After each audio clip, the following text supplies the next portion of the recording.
Hello friends, Namaskara. I am Parmanand Dasar, Assistant Professor, Department of Commerce, Government First Grade College, Haliyal, district Uttara Kannada. Karnataka ವಿಶ್ವವಿದ್ಯಾಲಯದ BCom 4ನೇ ಸೆಮಿಸ್ಟರ್ನ Indian financial system ಅನ್ನೋ ಸಬ್ಜೆಕ್ಟ್ನಲ್ಲಿ financial regulations ಅನ್ನೋ ಅಂತಿಮ ಅಧ್ಯಾಯದ ಮೇಲೆ part 1 video ಮಾಡಿದ್ದೆ. ಇದು ಪಾರ್ಟ್ 2 ವಿಡಿಯೋ. ಪಾರ್ಟ್ 1 ವಿಡಿಯೋದಲ್ಲಿ ಫೈನಾನ್ಷಿಯಲ್ ರೆಗ್ಯುಲೇಷನ್ ಅಂದರೆ ಏನು, ಫೈನಾನ್ಷಿಯಲ್ ಇನ್ಸ್ಟಿಟ್ಯೂಷನ್ಸ್ ಅಂದರೆ ಯಾವುವು, ಫೈನಾನ್ಷಿಯಲ್ ರೆಗ್ಯುಲೇಟರ್ಸ್ ಯಾವುವು, ಭಾರತದಲ್ಲಿ ಬರ್ತಕ್ಕಂಥ major financial regulators RBI, reserve bank of India, NABARD, national bank for agriculture and rural development, PFRDA, pension fund regulatory and development authority of India.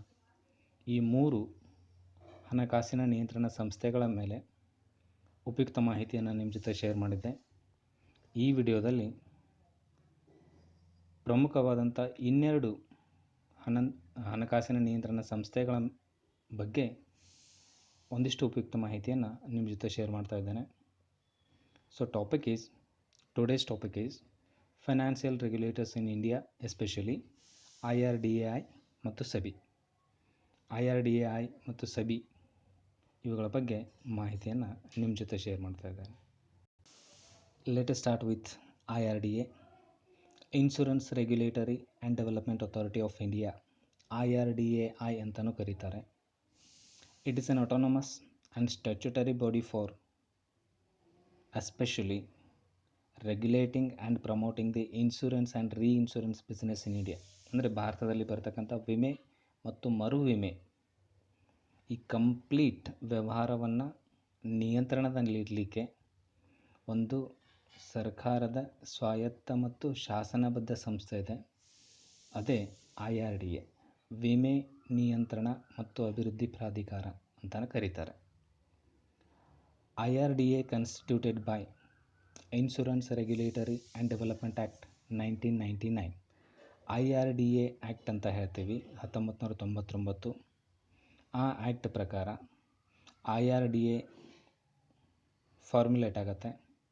But IRDA was formed and started functioning from 2000. ಅಂದರೆ August 2000 ನಂತರ IRDA ಒಂದು ಸಂಸ್ಥೆಯಾಗಿ, ಒಂದು ನಿಯಂತ್ರಣ ಸಂಸ್ಥೆಯಾಗಿ work ಮಾಡುತ್ತೆ. ಪ್ರಸ್ತುತದಲ್ಲಿ foreign direct investment FDI is raised up to 49% in insurance sector in recent years.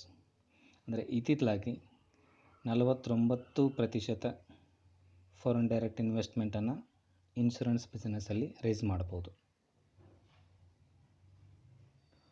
Next will move further. Insurance regulatory and development authority IRDA functions ಏನು, ಅಂದರೆ ಕಾರ್ಯಗಳೇನು.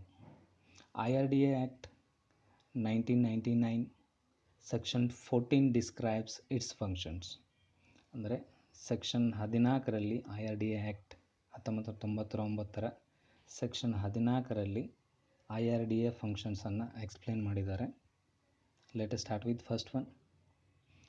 Issuing, renewing, modifying, withdrawing, suspending or cancelling registrations.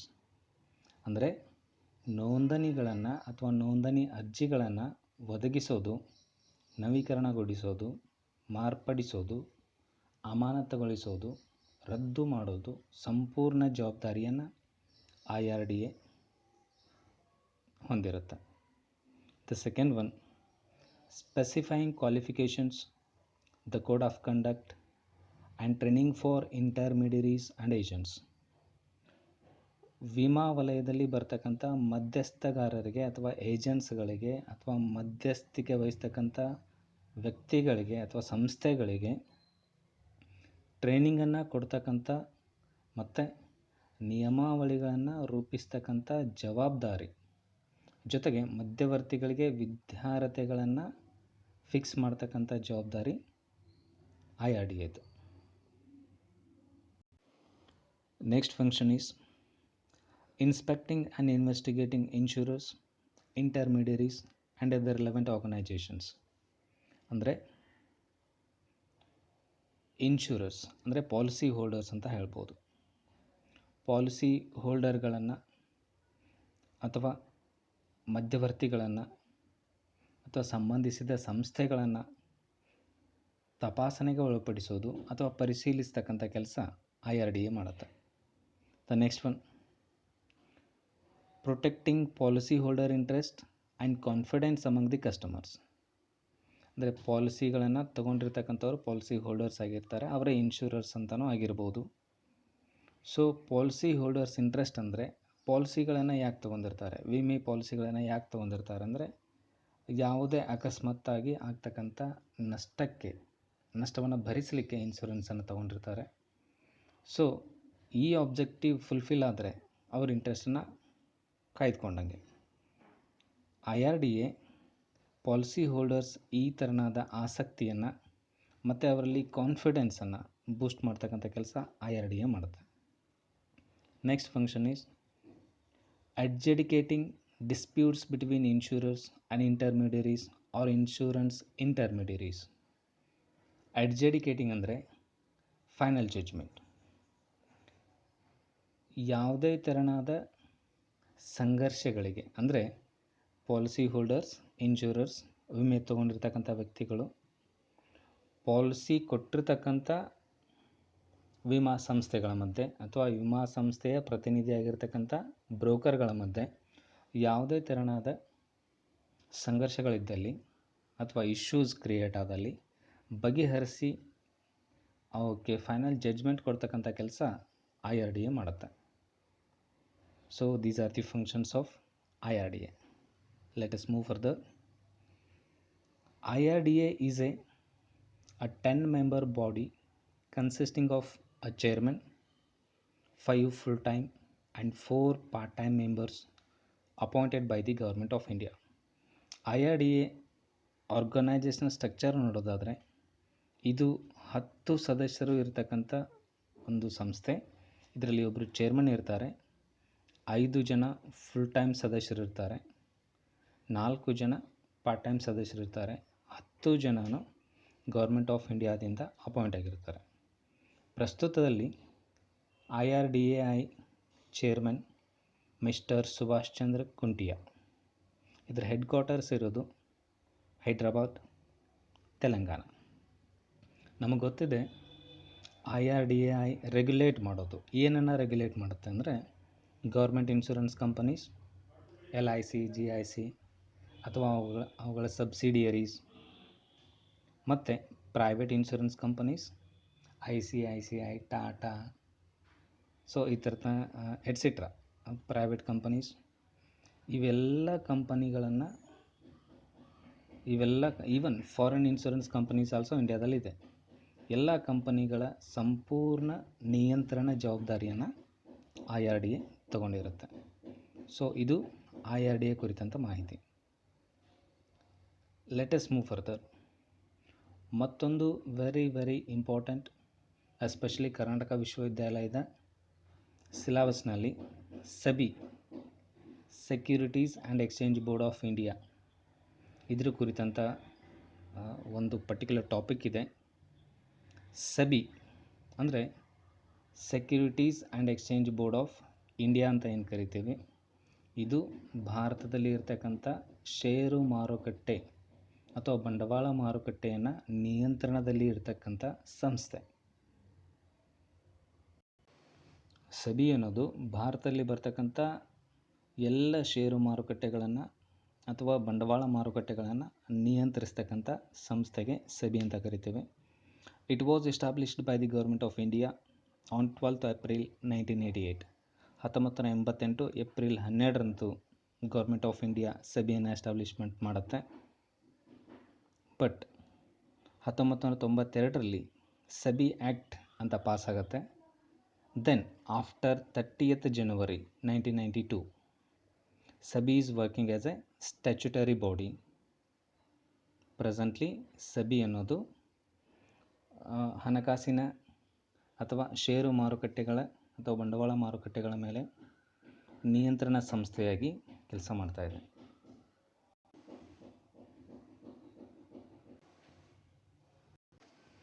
Regarding intermediary, what is the role of SEBI? SEBI provides a competitive professional market for the intermediaries. ಅಂದರೆ ಮಧ್ಯಸ್ಥಗಾರರಿಗೆ ಸ್ಪರ್ಧಾತ್ಮಕ ಮತ್ತು ವೃತ್ತಿಪರ ಮಾರುಕಟ್ಟೆಯನ್ನು ಕಲ್ಪಿಸ್ತಕ್ಕಂಥ ಜವಾಬ್ದಾರಿ ಅಥವಾ ಕಲ್ಪಿಸ್ತಕ್ಕಂಥ ಮಹತ್ವದ ಕೆಲಸವನ್ನು SEBI ಮಾಡುತ್ತೆ. ಸೊ ರೂಲ್ ಆಫ್ SEBIಯಲ್ಲಿ ಮೊದಲನೇದು ಮೋಸ, ವಂಚನೆ, ಅಪರಾಧಗಳಂಥ ದುಷ್ಕೃತ್ಯಗಳಲ್ಲಿ ಅಥವಾ ನ್ಯಾಯಯೋಚಿತವಲ್ಲದ ಆಚರಣೆಗಳನ್ನು ಪರಿಶೀಲಿಸೋದು, ಜೊತೆಗೆ ಹೂಡಿಕೆದಾರ ಆಸಕ್ತಿಯ ರಕ್ಷಣೆ ಮಾಡೋದು, ವಿತರಕರಿಗೆ ಸಂಬಂಧಿಸಿದಂತೆ ಸುಲಭ, ಸರಳ ಹಾಗೂ ದಕ್ಷ ರೀತಿಯಲ್ಲಿ ಹಣಕಾಸನ್ನು ಸಂಗ್ರಹಿಸಲಿಕ್ಕೆ ಹಣಕಾಸಿನ ಮಾರುಕಟ್ಟೆಯನ್ನು ಒದಗಿಸೋದು, ಹೂಡಿಕೆದಾರರಿಗೆ ಸಂಬಂಧಿಸಿರೋ ಹಾಗೆ ಅವಶ್ಯಕ ರಕ್ಷಣೆ ಮತ್ತು ಸರಿಯಾದ ಮಾಹಿತಿಯನ್ನು ನೀಡೋದು, ಮಧ್ಯಸ್ಥಗಾರರಿಗೆ ಸಂಬಂಧಿಸಿದಂತೆ ಸ್ಪರ್ಧಾತ್ಮಕ ಮತ್ತು ವೃತ್ತಿಪರ ಮಾರುಕಟ್ಟೆ ರಚನೆಯನ್ನು ಮಾಡೋದು SEBIಯ ಪ್ರಮುಖ ಕಾರ್ಯ ಆಗಿರುತ್ತೆ. ಇದೇ ಇದರ ಮಹತ್ವ. I hope it is very clear. Next we will move further. What are the objectives of SEBI? SEBIಯ ಉದ್ದೇಶಗಳು ಏನು? ಏನಕ್ಕೆ SEBI ಇರೋದು? The first point, to regulate stock exchanges and the securities industry to promote their orderly functioning. ಷೇರು ಮಾರುಕಟ್ಟೆಗಳನ್ನು ಅಥವಾ ಷೇರು ಮಾರುಕಟ್ಟೆಗೆ ಸಂಬಂಧಿಸಿದ ಸಂಪೂರ್ಣ ವಲಯವನ್ನು ನಿಯಂತ್ರಿಸಿ ಸುಗಮವಾಗಿ ಕಾರ್ಯನಿರ್ವಹಿಸುವಂತೆ ಮಾಡೋದು SEBIಯ ಪ್ರಮುಖ ಉದ್ದೇಶ. The second one, to protect the rights and interest of investors, particularly individual investors, and to guide and educate them. ಹೂಡಿಕೆದಾರರ ಆಸಕ್ತಿ ಮತ್ತು ಹಕ್ಕುಗಳನ್ನು ರಕ್ಷಿಸೋದು, ಎಸ್ಪೆಷಲಿ ಇಂಡಿವಿಜುವಲ್ ಇನ್ವೆಸ್ಟರ್ಸ್ ಅಂದರೆ ಸಾಮಾನ್ಯ ಹೂಡಿಕೆದಾರ ಅಂತೇನು ಬರ್ತೀವಲ್ಲ, ನಾವು ಕಷ್ಟಪಟ್ಟು ದುಡಿದು ಕೂಡಿಸಿಟ್ಟಿರ್ತಕ್ಕಂಥ ಉಳಿತಾಯದ ಹಣವನ್ನು ಎಲ್ಲೋ ಮೋಸ ಆಗತ್ತೆ ಅಂತಂದರೆ ಯಾರೂ ಸಹಿಸ್ಕೊಳ್ಳೋದಿಲ್ಲ. ಸರಿಯಾದ ರೀತಿಯಲ್ಲಿ ಸರಿಯಾದ ಕಂಪನಿಯಲ್ಲಿ ಇನ್ವೆಸ್ಟ್ ಆಗಬೇಕು, ರಿಟರ್ನ್ ಜಾಸ್ತಿ ಬರಬೇಕು ಅನ್ನೋ ಉದ್ದೇಶನೇ ಇರುತ್ತೆ. ಇದೇ ಅವರ ಆಸಕ್ತಿ ಕೂಡ ಆಗಿರುತ್ತೆ. ಎಲ್ಲ ಹೂಡಿಕೆದಾರ ಆಸಕ್ತಿ ಅಂದರೆ prompt, timely return with main the original money. ಅಂದರೆ ಇನ್ವೆಸ್ಟ್ ಮಾಡಿರ್ತಕ್ಕಂಥ ಅಮೌಂಟಿನ ಜೊತೆಗೆ ಒಳ್ಳೆಯ ರಿಟರ್ನ್ ಬರಬೇಕು, ಅದು ಟೈಮ್ ಬರಬೇಕು, ಟೈಮ್ಲಿ ಬರಬೇಕು, ಪ್ರಾಂಪ್ಟಾಗಿ ಬರಬೇಕು. ಇದು ಹೂಡಿಕೆದಾರರ ಆಸಕ್ತಿಯಾಗಿರುತ್ತೆ. The next one, to prevent trading malpractices and achieve balance between self regulation by the securities industry and its statutory regulation.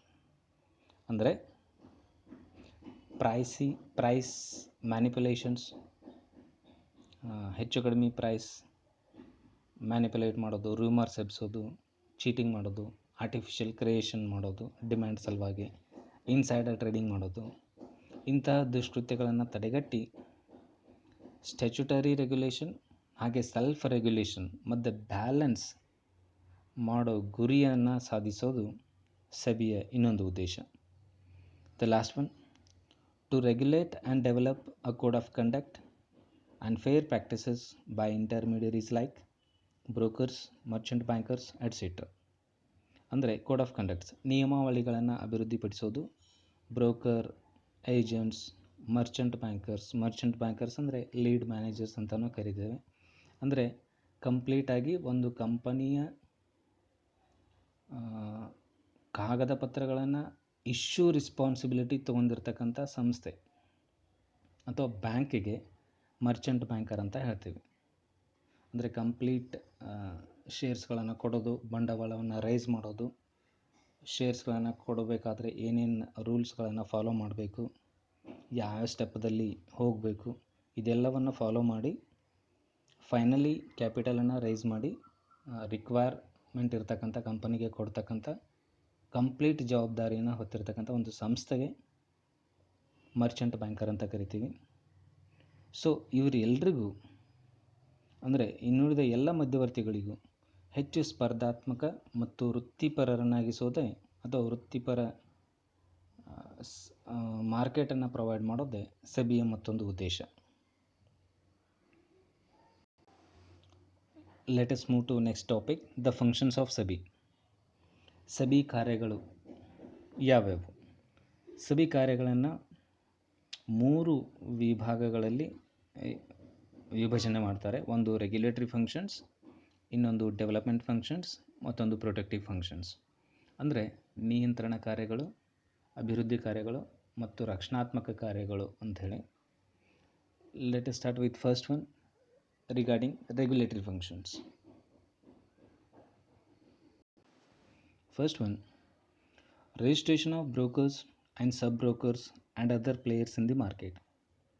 ಅಂದರೆ ಷೇರು ಮಾರುಕಟ್ಟೆಯಲ್ಲಿ ಬರ್ತಕ್ಕಂಥ ಅಥವಾ ಬಂಡವಾಳ ಮಾರುಕಟ್ಟೆಯಲ್ಲಿ ಬರ್ತಕ್ಕಂಥ ಎಲ್ಲ ಬ್ರೋಕರ್ಗಳಿಗೆ, ಸಬ್ ಬ್ರೋಕರ್ಗಳಿಗೆ, ದಲ್ಲಾಳಿಗಳಿಗೆ, ಉಪದಲ್ಲಾಳಿಗಳಿಗೆ ನೋಂದಣಿ ಮಾಡ್ತಕ್ಕಂಥ ಕೆಲಸ ಸೆಬಿ ಮಾಡುತ್ತೆ. The second one, registration of collective investment schemes and mutual funds. ಅಂದರೆ ಮ್ಯೂಚುವಲ್ ಫಂಡ್ಗಳಲ್ಲಿ, ಕಲೆಕ್ಟಿವ್ ಇನ್ವೆಸ್ಟ್ಮೆಂಟ್ ಸ್ಕೀಮ್ಸ್ಗಳಲ್ಲಿ, ಸಾಮೂಹಿಕ ಹೂಡಿಕೆ ಯೋಜನೆ ಇವುಗಳಲ್ಲಿ ಸ್ಟಾಕ್ ಮಾರ್ಕೆಟ್ ಜೊತೆಗೆ ಬೆಳೀತಕ್ಕಂಥ ಇನ್ನೊಂದು ಇಂಡಸ್ಟ್ರಿ ಅಂದರೆ ಮ್ಯೂಚುವಲ್ ಫಂಡ್ ಸ್ಕೀಮ್ಸ್ಗಳಲ್ಲಿ, ಹಾಗೆ ಕಲೆಕ್ಟಿವ್ ಇನ್ವೆಸ್ಟ್ಮೆಂಟ್ ಸ್ಕೀಮ್ಸ್ ಅಂದರೆ ಡಿಫ್ರೆಂಟ್ ಪೋರ್ಟ್ಫೋಲಿಯೋಸ್ದಲ್ಲಿ ಇನ್ವೆಸ್ಟ್ಮೆಂಟ್ ಮಾಡಲಿಕ್ಕೆ ಸಹಾಯ ಮಾಡೋದು SEBI. The next one, regulation of stock bankers and portfolio exchanges and Merchant bankers. ಅಂದರೆ ಸ್ಟಾಕ್ ಬ್ಯಾಂಕರ್ಸ್ ಅಥವಾ Merchant bankers and portfolio exchanges ಅಂದರೆ ಬೇರೆ ಬೇರೆ ಸಂಸ್ಥೆಗಳಲ್ಲಿ ಅಥವಾ ಬೇರೆ ಬೇರೆ ತೆರನಾದ ಸಂಸ್ಥೆಗಳಲ್ಲಿ ಅಮೌಂಟನ್ನು ಇನ್ವೆಸ್ಟ್ ಮಾಡೋದಕ್ಕೆ ಪೋರ್ಟ್ಫೋಲಿಯೋ ಅಂತ ಕರಿತೀವಿ. ಒಂದಿಷ್ಟು ಅಮೌಂಟ್ ಮ್ಯೂಚುವಲ್ ಫಂಡ್ದಲ್ಲಿ, ಇನ್ನೊಂದಿಷ್ಟು ಅಮೌಂಟ್ ಸ್ಟಾಕ್ ಮಾರ್ಕೆಟ್ ಎ ಕಂಪನಿಯಲ್ಲಿ, ಮತ್ತೊಂದಿಷ್ಟು ಅಮೌಂಟ್ ಬಿ ಕಂಪನಿಯಲ್ಲಿ. ಸೊ ಈ ರೀತಿ ಅದರಲ್ಲಿ ಒಂದಿಷ್ಟು ಸ್ವ್ಯಾಪ್ ಟ್ರಾನ್ಸಾಕ್ಷನ್ದಲ್ಲಿ, ಒಂದಿಷ್ಟು ಅಗ್ರಿಮೆಂಟ್ಸ್ ಟ್ರಾನ್ಸಾಕ್ಷನ್ದಲ್ಲಿ, ಹೆಡ್ಜಿಂಗ್ ಟ್ರಾನ್ಸಾಕ್ಷನ್ಸಲ್ಲಿ, ಈ ಥರ ಕಂಪ್ಲೀಟ್ ಸೆಟ್ಗೆ ಪೋರ್ಟ್ಫೋಲಿಯೋ ಅಂತ ಕರಿತೀವಿ. ಇದನ್ನು ರೆಗ್ಯುಲೇಟ್ ಮಾಡ್ತಕ್ಕಂಥ ಕೆಲಸ ಸೆಬಿ ಮಾಡುತ್ತೆ. Next one, prohibition of fraudulent and unfair trade practices. ಮೋಸ, ವಂಚನೆ, ಅಪರಾಧಗಳು ಇವು ಆಗದೇ ಇರೋದಾಗೆ ತಡೆಗಟ್ಟೋದು ಇದ್ರ ಇನ್ನೊಂದು ಕೆಲಸ. Controlling insider trading and take over beads and imposing penalties for such practices. ಆಂತರಿಕ ವ್ಯಾಪಾರತ್ವ ಅಥವಾ ಸ್ವಾಧೀನಪಡಿಸ್ಕೊಳ್ಳೋದು, ಅಂದರೆ ಇಷ್ಟ ಇಲ್ಲದೆ ಇದ್ದರೂ ವಶಪಡಿಸ್ಕೊಳ್ಳೋದು ಅಂತೀವಲ್ಲ, ಅದಕ್ಕೆ ಟೇಕ್ ಓವರ್ಸ್ ಅಂತ ಹೇಳ್ತೇವೆ. ಇನ್ಸೈಡರ್ ಟ್ರೇಡಿಂಗ್ ಅಥವಾ ಟೇಕ್ ಓವರ್ಸ್ ಇವುಗಳನ್ನು ತಡೆದು ಈ ಥರ ಏನಾದರೂ ಆಚರಣೆಗಳಾಗ್ತಿದ್ದಲ್ಲಿ ಅವುಗಳ ಮೇಲೆ ದಂಡ ವಿಧಿಸ್ತಕ್ಕಂಥ ಕೆಲಸ ಸೆಬಿ ಮಾಡುತ್ತೆ. Next one, calling for information by undertaking inspection, conducting enquiries and audits of stock exchanges and intermediaries. Stock ಮಾರ್ಕೆಟ್ಗಳಲ್ಲಿ ಇನ್ವಾಲ್ವ್ ಆಗಿರ್ತಕ್ಕಂಥ ಯಾವುದೇ ಸಂಸ್ಥೆಗಳಿಂದ ಅಥವಾ ಯಾವುದೇ ಬ್ರೋಕರ್ಗಳಿಂದ ಮಾಹಿತಿಯ ಅವಶ್ಯಕತೆ ಇದ್ದಲ್ಲಿ ಯಾರಿಂದ ಬೇಕಾದರೂ, ಯಾವ ಸಂಸ್ಥೆಯಿಂದ ಬೇಕಾದರೂ, ಯಾವ ವ್ಯಕ್ತಿಯಿಂದ ಬೇಕಾದರೂ, ಇನ್ವಾಲ್ವ್ ಆಗಿರ್ತಕ್ಕಂಥ ವ್ಯಕ್ತಿ ಅಥವಾ ಸಂಸ್ಥೆ ಅವುಗಳಿಂದ ಮಾಹಿತಿಯನ್ನು ಪಡಿಲಿಕ್ಕೆ, ಮಾಹಿತಿಯನ್ನು ಕೊಡ್ರಿ ಅಂತ ಕೇಳೋ ಜವಾಬ್ದಾರಿ ಅಥವಾ ಕೆಲಸವನ್ನು ಸೆಬಿ ಮಾಡುತ್ತೆ. Next, the last one, levying fee or other charges for carrying out the purposes of act. ಅಂದರೆ ಸೆಬಿ ಆ್ಯಕ್ಟ್ ಏನು ಹೇಳುತ್ತೋ ಆ ಕಾಯ್ದೆ ಪ್ರಕಾರ ಎಲ್ಲ ರೀತಿಯ ಫೀಗಳನ್ನು ಕಲೆಕ್ಟ್ ಮಾಡ್ತಕ್ಕಂಥ ಕೆಲಸ, ಸಂಗ್ರಹ ಮಾಡ್ತಕ್ಕಂಥ ಕೆಲಸ ಸೆಬಿ ಮಾಡುತ್ತೆ. ಇದು ನಿಯಂತ್ರಣ ಕಾರ್ಯಗಳ ಬಗ್ಗೆ, ಅಂದರೆ ರೆಗ್ಯುಲೇಟರಿ ಫಂಕ್ಷನ್ಸ್ ಬಗ್ಗೆ. Let us move to next function, that is development functions. ಅಭಿವೃದ್ಧಿ ಕಾರ್ಯಗಳಲ್ಲಿ ಸೆಬಿ ಏನು ಮಾಡುತ್ತೆ? First one, investor education. ಹೂಡಿಕೆದಾರರಿಗೆ ಶಿಕ್ಷಣವನ್ನು ಒದಗಿಸೋದು. ಅಂದರೆ ಮಾರುಕಟ್ಟೆಯ ಬಗ್ಗೆ, ಮಾರುಕಟ್ಟೆಯಲ್ಲಿ ಆಗ್ತಕ್ಕಂಥ ಬದಲಾವಣೆಗಳ ಬಗ್ಗೆ ಸಂಪೂರ್ಣ ಮಾಹಿತಿಯನ್ನು ನೀಡೋದು. ಅದರ ಜೊತೆ ಪ್ರತಿಯೊಬ್ಬ ಹೂಡಿಕೆದಾರನು ಸ್ಟಾಕ್ ಮಾರ್ಕೆಟ್ಸ್ ಬಗ್ಗೆ ಅಥವಾ ಸ್ಟಾಕ್ ಮಾರ್ಕೆಟ್ ಟ್ರಾನ್ಸಾಕ್ಷನ್ಸ್ ಬಗ್ಗೆ ಕಂಪ್ಲೀಟ್ ಅವೇರ್ನೆಸ್ ಅಂದರೆ ಸಂಪೂರ್ಣ ಮಾಹಿತಿಯನ್ನು ತಿಳ್ಕೊಂಡು ಅದನ್ನು ಅರಿತಕ್ಕಂಥ ಕೆಲಸ ಅಂದರೆ ಅರಿವನ್ನು ಮೂಡಿಸ್ತಕ್ಕಂಥ ಕೆಲಸ ಸೆಬಿ ಮಾಡುತ್ತೆ. The next one, training of intermediaries. ಮಧ್ಯವರ್ತಿಗಳಿಗೆ ಅಥವಾ ಮಧ್ಯವರ್ತಿ ಸಂಸ್ಥೆಗಳಿಗೆ, ಬ್ರೋಕರ್ಗಳಿಗೆ, ಏಜೆಂಟ್ಗಳಿಗೆ ತರಬೇತಿಗಳನ್ನು ನೀಡ್ತಕ್ಕಂಥ ಕೆಲಸ ಸೆಬಿ ಮಾಡುತ್ತೆ. Next one, promotion of fair practices and code of conduct of all SROs. SROs ಅಂದರೆ ಸೆಲ್ಫ್ ರೆಗ್ಯುಲೇಟರಿ ಆರ್ಗನೈಜೇಷನ್ಸ್, ಅಂದರೆ ಸ್ವನಿಯಂತ್ರಣ ಸಂಸ್ಥೆಗಳು ಅಂತ ಏನು ಕರಿತೇವೆ.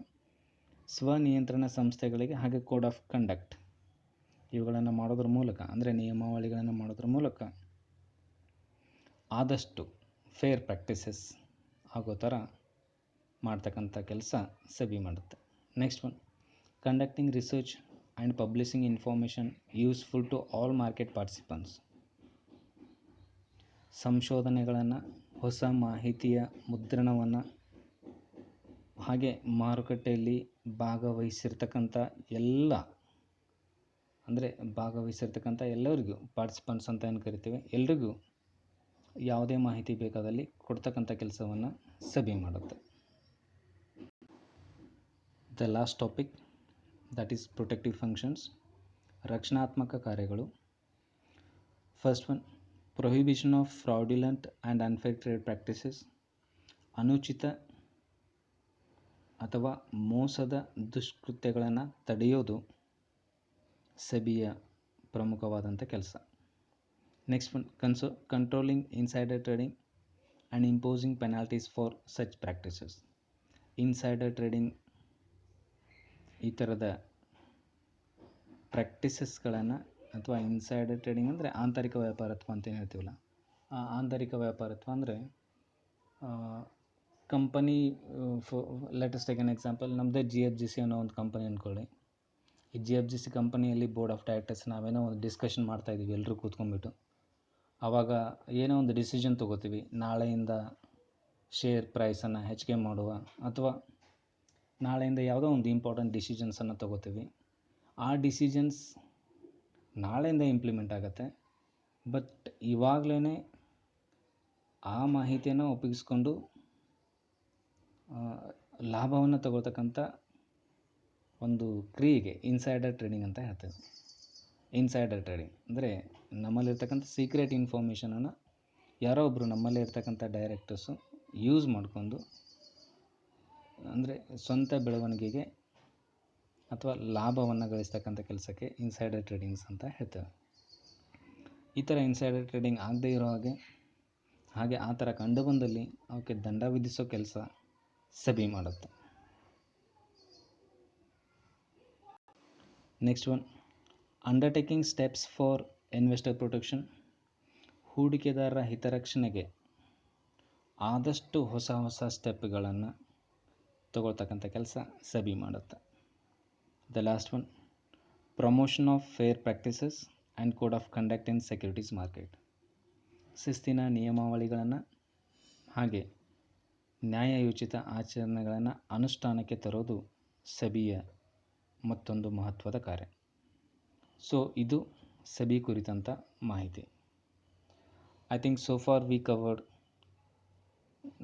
including first part 1 video, financial regulation, meaning and needs, financial regulators, Reserve Bank of India, NABARD, IRDAI, SEBI, even PFRDA. ಇದಿಷ್ಟು financial regulations and financial regulators in India ಅನ್ನೋ ವಿಷಯದ ಮೇಲೆ ಒಂದಿಷ್ಟು ಮಾಹಿತಿ. ಈ ಮಾಹಿತಿ ಎಲ್ಲ BCom ವಿದ್ಯಾರ್ಥಿಗಳಿಗೆ ಹಾಗೂ KPSC UPSC ಓದ್ತಿರ್ತಕ್ಕಂಥ ವಿದ್ಯಾರ್ಥಿಗಳಿಗೆ ಅನುಕೂಲ ಆಗುತ್ತೆ ಅನ್ನೋದು ನನ್ನ ಭಾವನೆ. ಸೊ ಮತ್ತೊಂದು ವಿಡಿಯೋ ಜೊತೆ ಮತ್ತೆ ನಿಮ್ಮ ಜೊತೆ ಬರ್ತೇನೆ. Keep on watching. Thank you.